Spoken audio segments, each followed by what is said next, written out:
I am so thrilled to see MiniCPM back in the ring. If you have been following my channel, you know that I have been covering all the models produced by OpenBNB and their flagship MiniCPM model for quite some time. They have been dormant, or I would say sort of inactive for quite some time, but they have been the leader, or I should say pioneer, when it comes to releasing multimodal models for image, for text to speech, and especially multimodality in one single model. Their previous models were quite a thing to install and run, besides of the fact that the field was still at the bleeding edge. So I really am excited to see this new variant of their mini CPM model, which is version 4.5.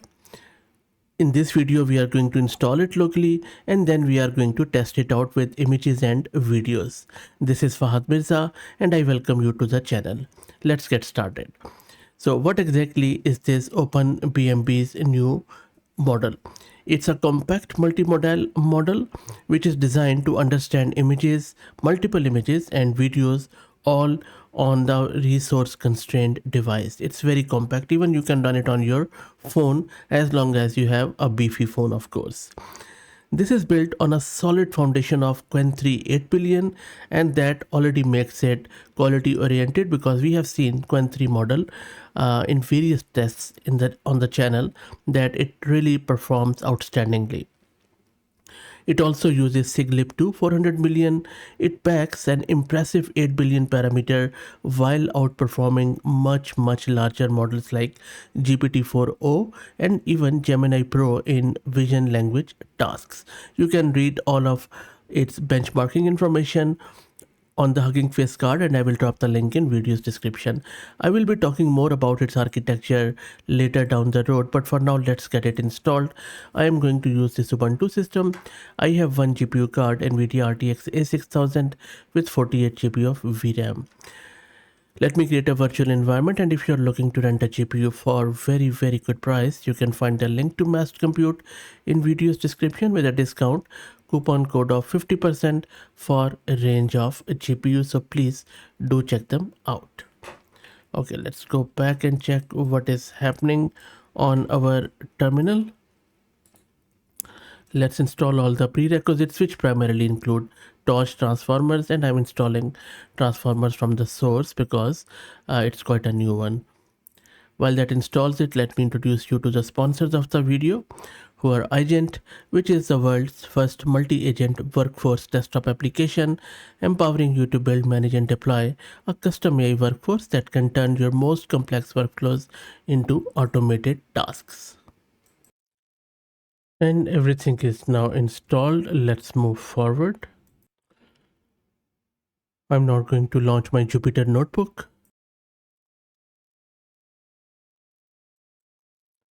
And now let's download the model and its tokenizer, and I'm also initializing the model with this random seed. And the model is now being downloaded. There are 4 shards of it and the speed looks quite good, so it shouldn't take too long for the download. And the model is downloaded. As you can see, all the 4 shards are running fine.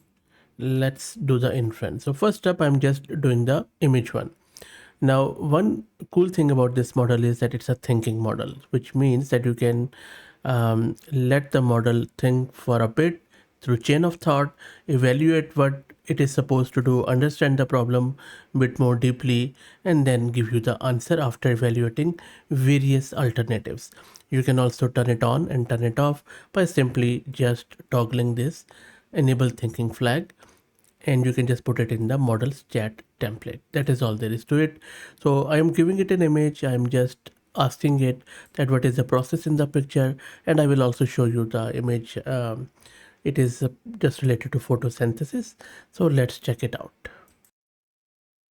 And there you go. The model has come back with the response. This is an image for photosynthesis, and it is talking about the process depicted in the picture is photosynthesis. So it has identified the process correctly. And then it is just describing the image that there is a tree, there are roots, there are leaves, sunlight is there too, and you see that it is represented by smiling suns. There are two suns, very nice, and cloud. So you see that it has described the image correctly, and then it is talking about illustration. So it is an illustration, it is not a diagram or anything else. So pretty decent model as always.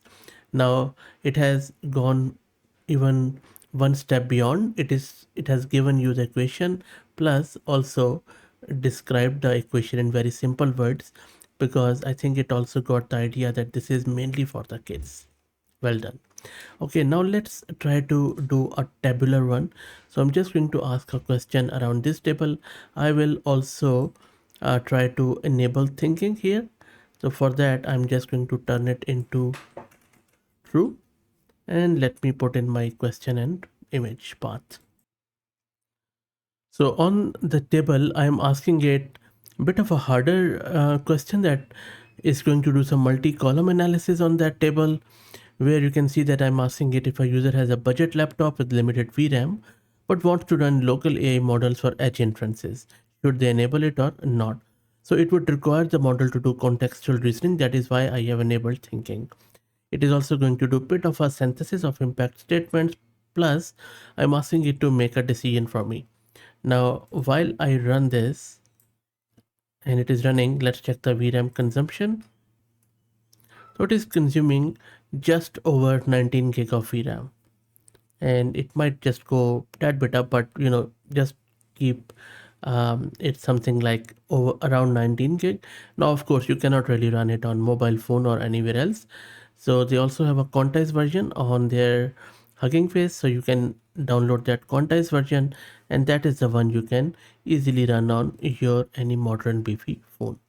So let's wait for this one to come back maybe. And while it, okay, it has already come back, otherwise I was just hoping to do some more analysis.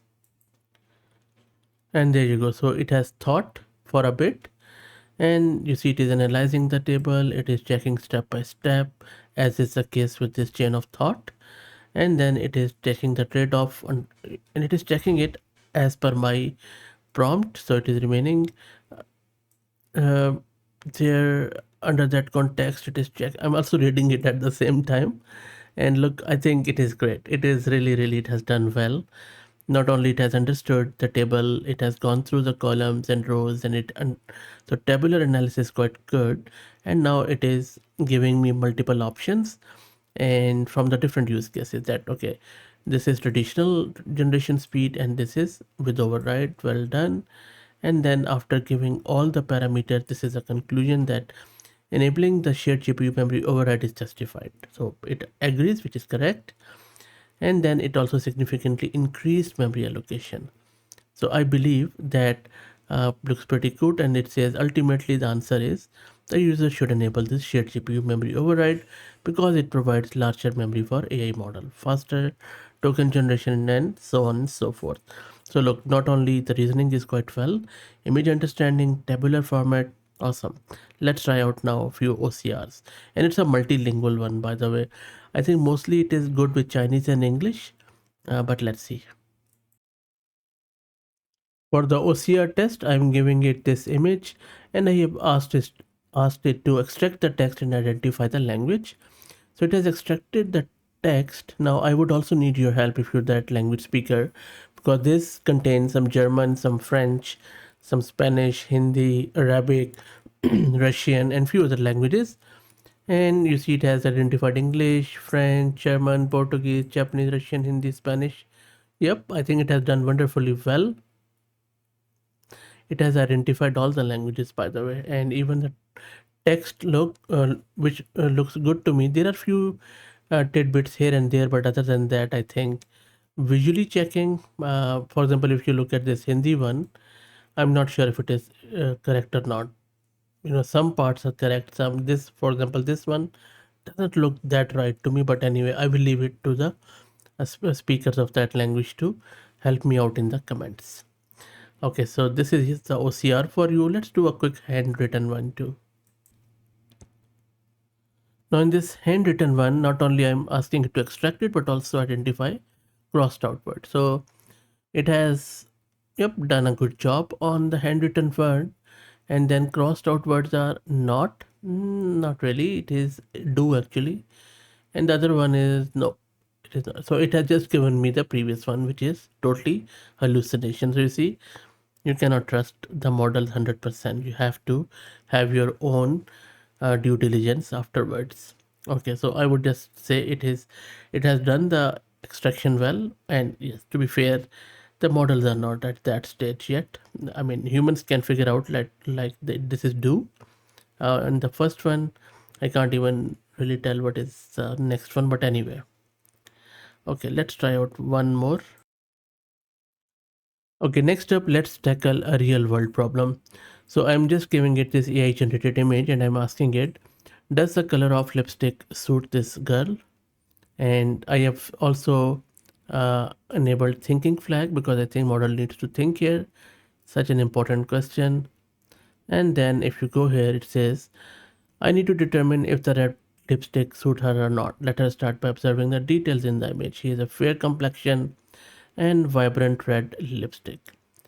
And it is often bold, classic choice that can really enhance features like lips and add a pop of color. So you see, it knows it's lipsticks. And then it is just observing the details around complexion and all that stuff. So it model thinks that the lipstick suits her. I agree, but I would also take your opinion on that. Let me know. Okay, so that looks pretty good in terms of image analysis, OCR, tabular data. Reasoning is quite good. It can do all the synthesis. Next up, let's try out with one video. Okay, so now let's do the video inference. I am just going to give it this video from my local system, AI generated video of an enemy. So you see there is a rain in the background. The enemy is crying, sort of. There is a truck too. Let's see if the model is able to describe this video.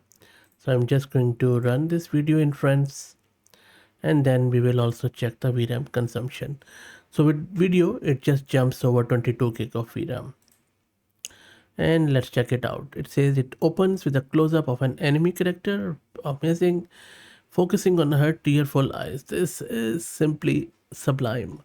The scene transitions to show the same girl standing outside in front of a window during heavy rain because the droplets were quite heavy.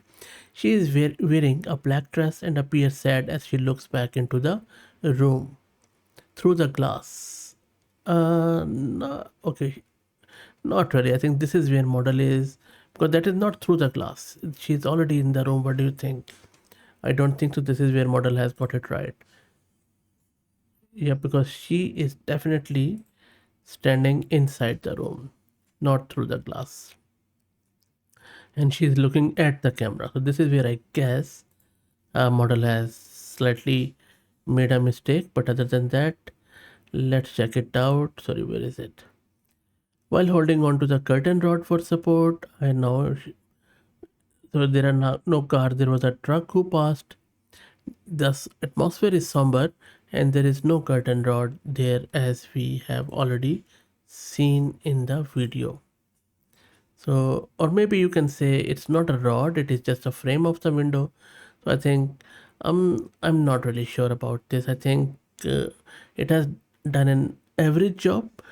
Tearful eyes were there, which I really love because I have seen many model missing it. The rain droplets outside of the window, that was also a good, very fine catch. And then enemy character, somber atmosphere. I will play it again. So that is quite good. But I think the exact location of the girl within the image is a bit confusing for model. But anyway, I will just um, considering the size of the model, I will be on the optimistic side. So I would just say it a decent job, if not the best. And now let's check out another AI generated video.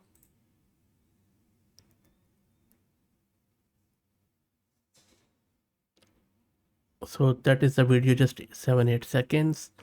And let's now check out the response of the model.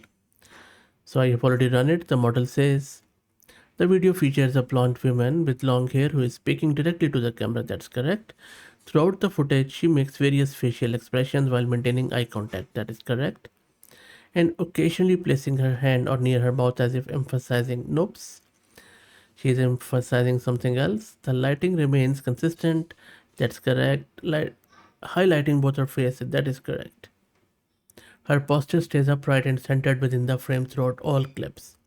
You see, it's not 100% getting there, but I think uh, we might need a bigger model for these sort of tasks. But other than that, I think for basic video tasks, you can't really go wrong with it. But as long as more gestures, postures happen, the model starts struggling. Anyway, pretty impressive model, I would say, by OpenBNB MiniCPM. I think they haven't let us down again. Please like the video, and I have recently also opened up the membership. Please become a member and support the channel, as I would highly appreciate it. Thanks a lot for all the support.